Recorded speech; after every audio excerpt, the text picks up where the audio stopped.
Alright, guys, I'm in the process of cooking up a really dope piece right now on T-Pain and Drake, so definitely stay tuned for that. But as you guys know, I had to pump the brakes tonight. First off, there's been a lot of speculation around Drake dropping a new project, and I actually made an entire video on this around 2 weeks ago. I went out of my way to make a prediction that Drake was going to come back and go on a major run, and tonight we got a bit of a glimpse of that. Drake took to Instagram earlier today and announced that he would be live on YouTube at 9 p.m. Eastern. Now, none of us knew what this was going to be, but whether you love Drake or hate him, everyone showed up. You couldn't even read the chat, it was going like crazy fast. And after a little bit of a delay, the cameras came on, and if you haven't been paying attention, you probably found the whole thing pretty confusing. We discussed in my last video that there was a very high chance that Drake's next project would be called Iceman, as he gave us a lot of clues, including a picture of an ice machine. If you recognize that logo, that's exactly where he is. The building that you guys are seeing is located in West Central Toronto, and the company is called the Iceman. As you can see, they specialize in ice machines, ice delivery, and more importantly, ice sculptures. And you'll see why that's important. Anyways, the scene starts off in the warehouse where there's nothing too crazy going on, but we do see two blue totes with plastic on top, which could very well be an order that has been fulfilled and ready to load.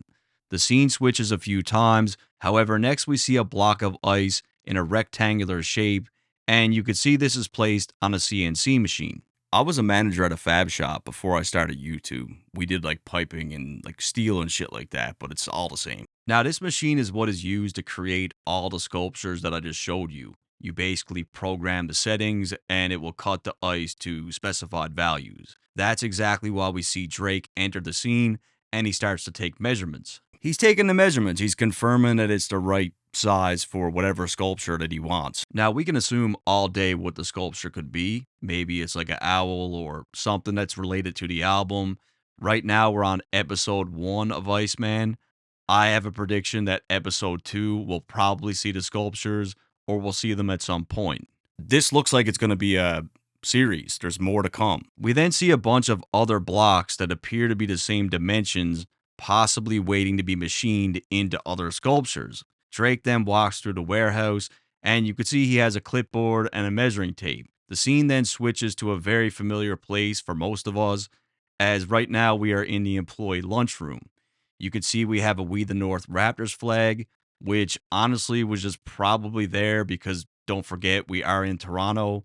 Drake eventually comes in, and you can see he's wearing the Iceman hoodie, and he's really playing the part of a guy getting on his lunch break. You can see he's got some food in the microwave, he's got his cup of coffee, and he's about to sit down for his break. Then we get like a whole lot of nostalgia on the TV. Next, we see a really old preview from around 2006 for Drake's single City Is Mine from his debut mixtape Room for Improvement. What's even crazier is that the person filming literally predicts the future. Gonna lock Tio down for the next 15 summers. Whoever's on that camera just spoke all this into existence. He was like bang on. Speaking of going way back in time, I just found out that I'm 6.2% Irish. And for the low cost of just $29, you can learn exactly about your own family's history with today's sponsor, MyHeritage. MyHeritage is a global DNA testing service that helps you learn more about your family history to discover where your roots truly come from.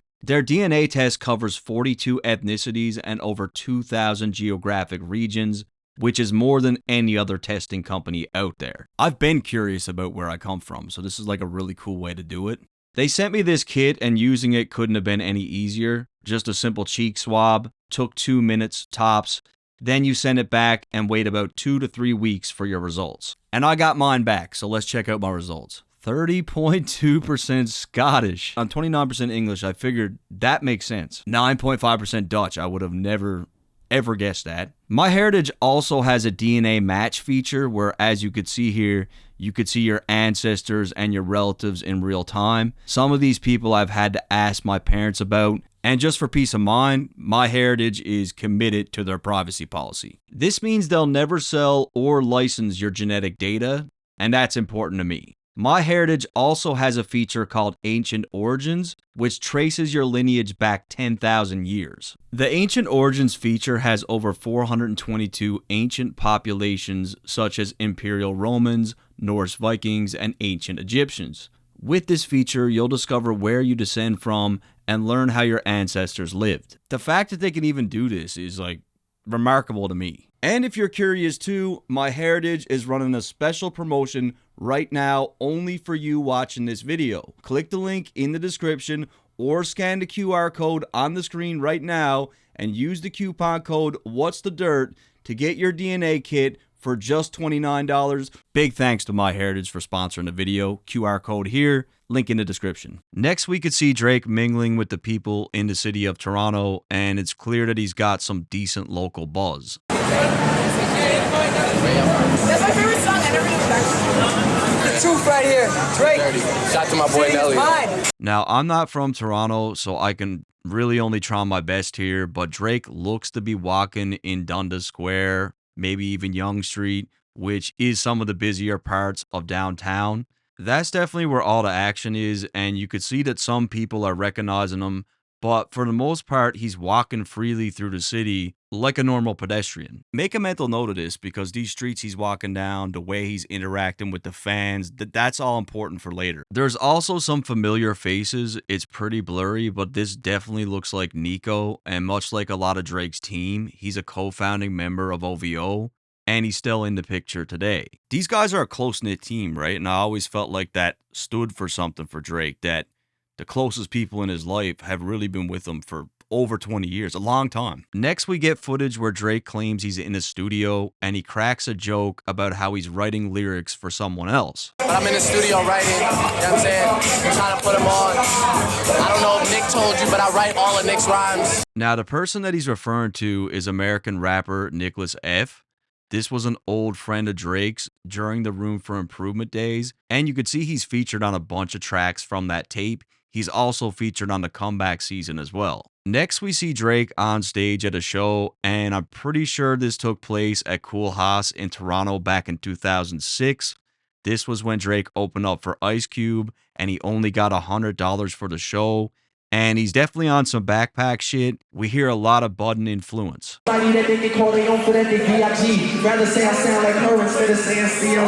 And honestly, if someone else knows, leave it in the comments, but I have no idea what he's performing here.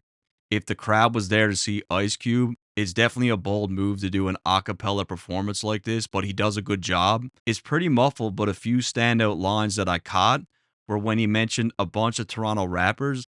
And he also had a line where he says, they frequently visit, but didn't even know we rap. Say dudes who frequently visit, but never knew we rap. Glenn Lewis, make sure you put it down when you're truly back. Nothing was handed to Drake. The odds were actually grossly stacked against him, if we're being real. Next, we cut into an exclusive announcement. Drake is sipping the coffee, and on screen, we see the words, "What did I miss?" And this is when he previews a brand new record. We see Drake standing in the back portion of his new Texas mansion. This was a $15 million crib in Brenham, which sits on 313 acres and was a recent purchase for Drake in October of last year. Now, I'm not from Texas, but I know that guns are a pretty big deal there. And obviously, Drake has some sort of special license because he's got a lot of artillery. Some of these weapons look like military-grade machine guns. And the question needs to be asked, what sort of statement is Drake trying to make here with a scene like this? I look at it in two different ways, so here's my theories. We see all the weapons laying on their sides. They're all pointing in the same direction, except for two larger machine guns, which are pointing towards each other. The smaller guns could really represent all the rappers who just took shots at him.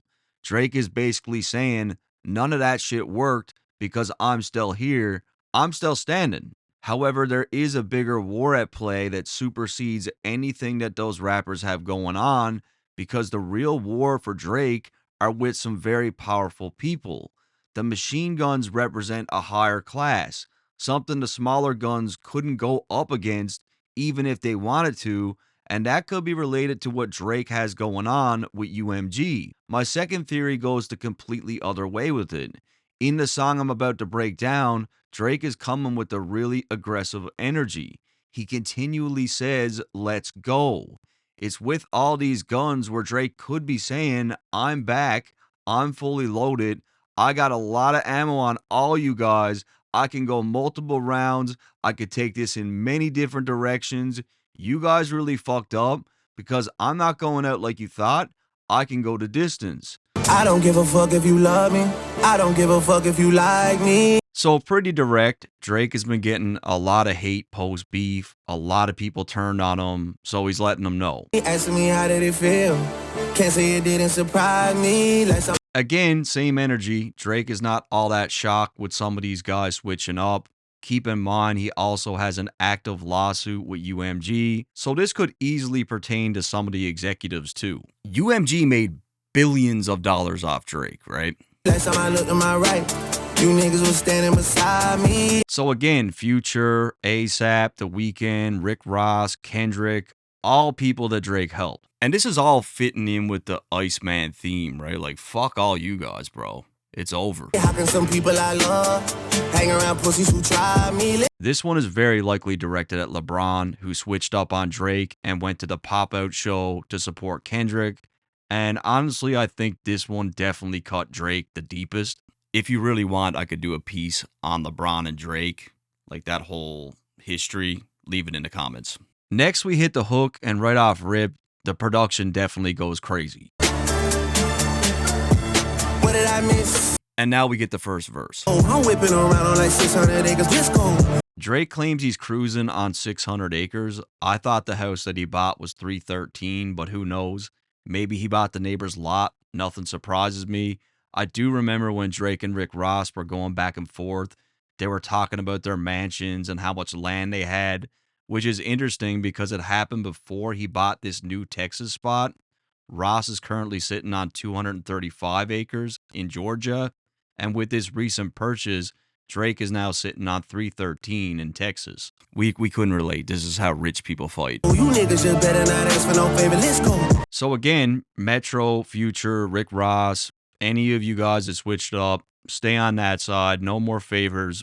Best of luck to you. Love for my brothers and debt to a trader. Let's go. Like I said earlier about Drake's team, I think this whole entire ordeal finally made him realize that these industry relationships are fickle. And from here on out, it's his immediate team only. She might decide to say no to me now, but say yes to me later. Let's go. This one could really be about anyone. Drake might be trying to slide into someone's DMs. Maybe they passed him up at one point. He's saying that could change. Passes all natty like Florida Gator. Let's go. So again, this could be about anyone, right? But Rick Ross does have an ex-baby mama. She actually has 3 kids with Rick Ross. Her name is Brianna Camille. She is from Florida. Her ass is definitely nice. I don't know if it's fake or real, but that could definitely be a reach. You switched on the guys and supported a hater. Let's go. Again, I think this could pertain to anyone who switched up on Drake to support Kendrick, who is really a self-proclaimed Drake hater. What's the get back for niggas is TBD. I look at this shit like a BTC. Could be down this week, then I'm up next week. I really like this line. Drake's planning on getting his revenge, but it's all up in the air. He references Bitcoin, which is extremely volatile. One week it's up, the next week it's way down. He's basically saying that they can't predict his next moves. I mean, I don't think anyone predicted what he did tonight. Like, this is crazy. I think even the biggest Drake hater can admit that this is a really fucking dope concept. Next, we see a message on the screen with some interesting spelling, and now we see Drake at the CNC machine dancing. So it's pretty clear that those other blocks that we looked at, they're definitely in place for more sculptures. Then we get the second verse. Punch in the face of some TLC shit on the dead guy. Some TLC shit, cause you gon' need a chili ice pack for your left eye. Now, this is very high level writing. It's absolutely fire. In the first line, Drake says you could get punched in the face on some TLC shit, which is a wrestling reference to tables, ladders, and chairs match.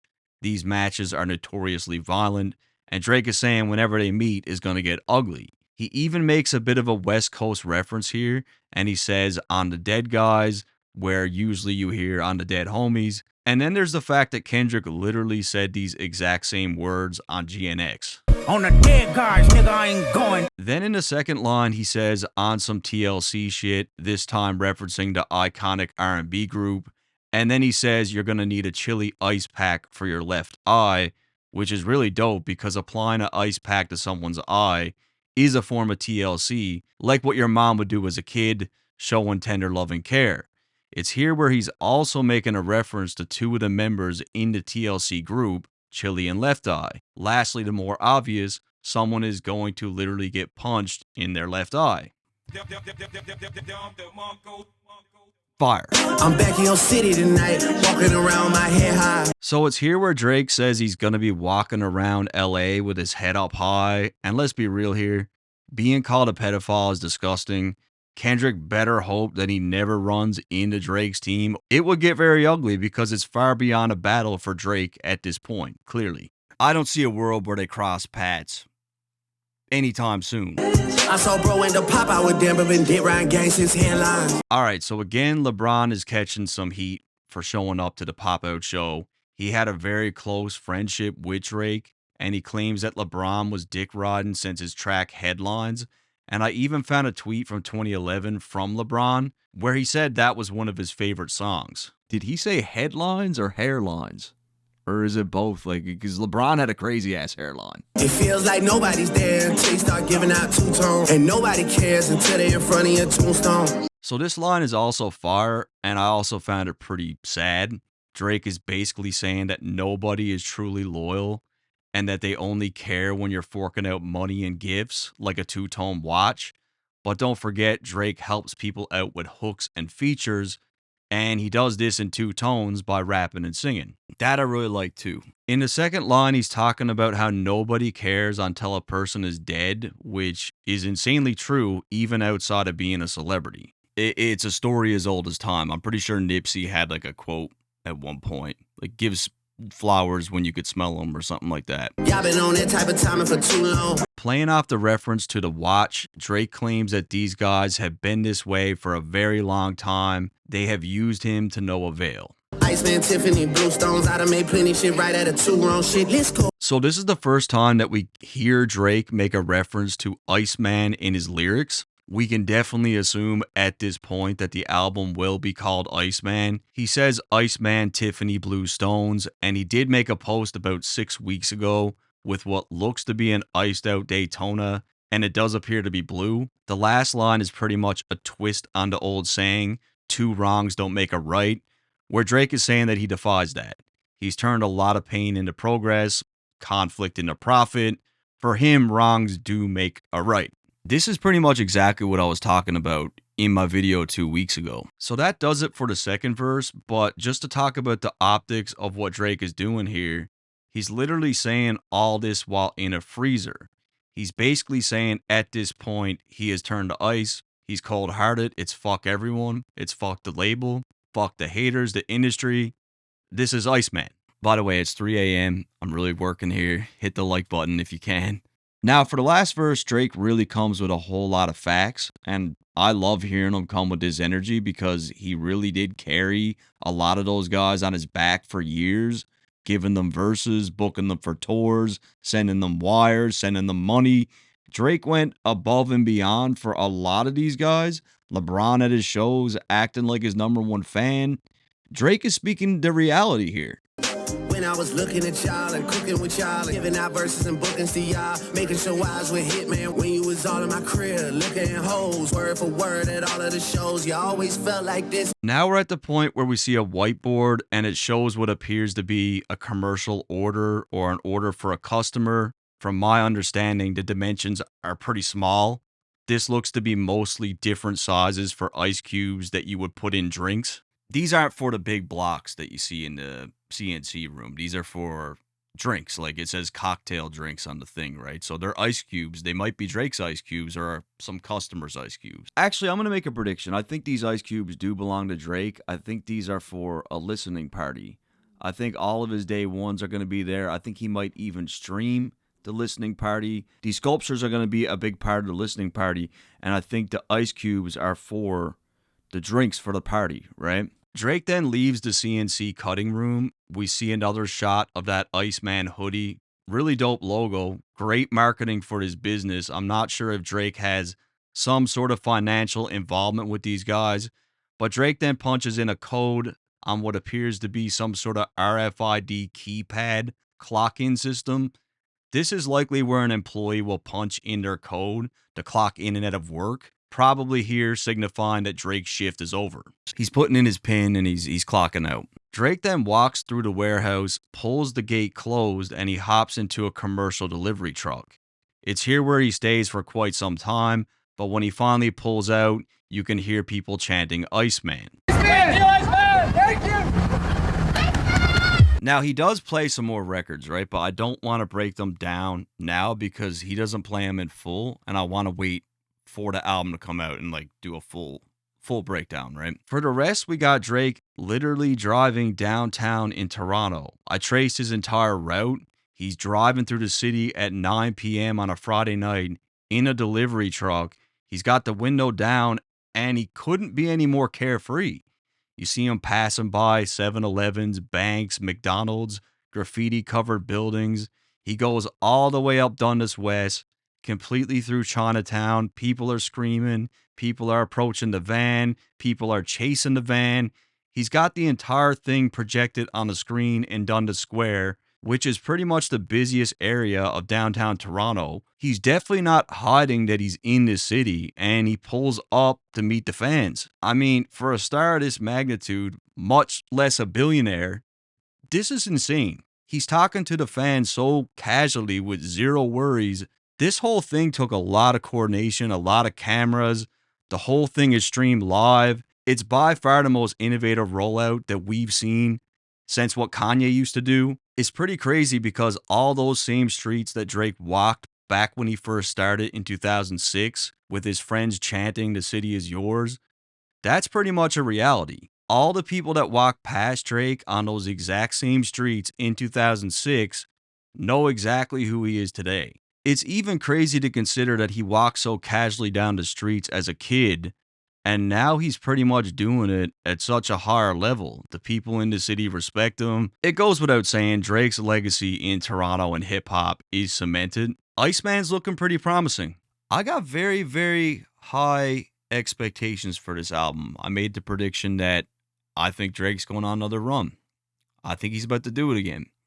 People clown me for it, but we'll see. I've predicted a lot in the past. By the way, guys, don't forget about my heritage. I'm going to leave the code right here. What's the dirt? It's going to give you 10% off. It's really dope. It's cool to learn what your background is, where you come from.